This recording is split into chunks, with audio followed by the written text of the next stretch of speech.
I just found out that political activist Asada Shakur passed away yesterday, September 25th, in Havana, Cuba, where she remained under political asylum for the better part of 40 years.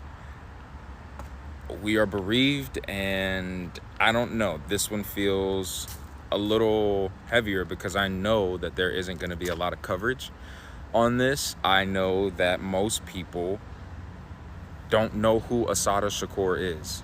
So I want to take this moment, this opportunity to celebrate her life and talk to you about some of the things that she's done and the reasons why you need to know her name. Asada Shakur, born Joanne Chesimard, is actually from Wilmington, North Carolina. But early on in her life, she grew up between Wilmington and New York. And in the 60s, she was born in the 40s, and in the 60s, she got incredibly involved in the Black liberation movement, in the civil rights movement. But I'm saying Black liberation because she was for Black liberation.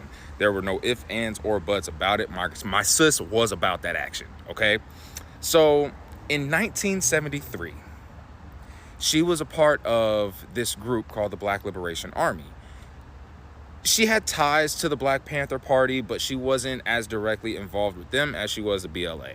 And something happened in 1973. I cannot remember what led up to the incident, but there was a standoff on the New Jersey Turnpike where one of the members of BLA got killed in this standoff, but apparently so did one of the state troopers as well.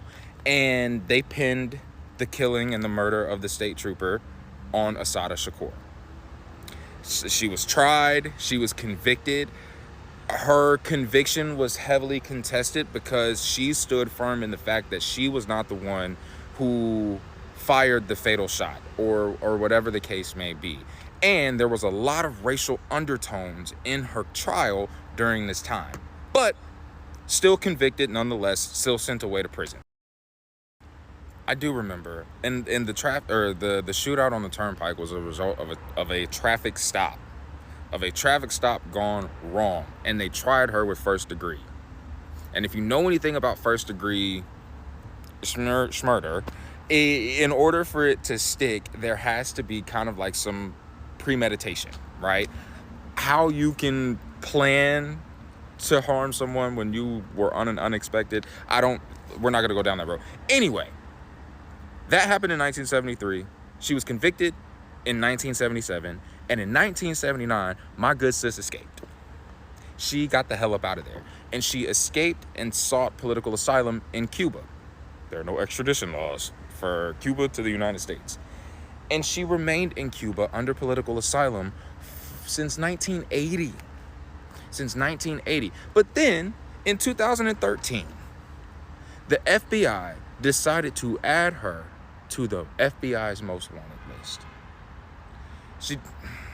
And to this day, I guess not to this day, she died, remaining steadfast in her claim that she was not the person who shot that officer. And her political asylum, her work, her activism did not stop when she left this country and went to Cuba.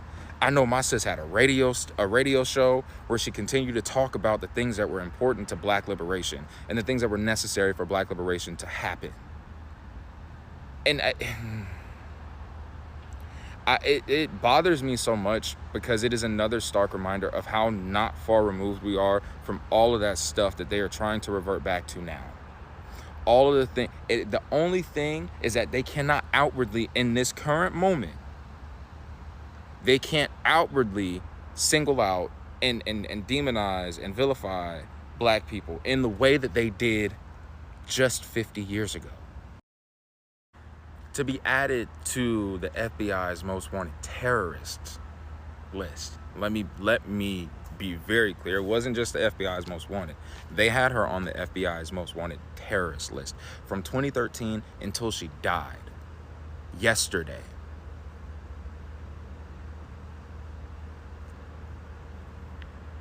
Please, if you are not familiar with Asada Shakur, I only gave you a snippet of what she's done. She was an author.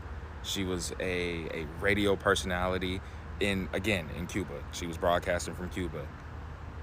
Do not let her life, her legacy go in vain, because we also know how they twist stories, how they twist narratives, and all these things. So this is to remember Assata Shakur, and I truly, truly do hope that she rests in peace.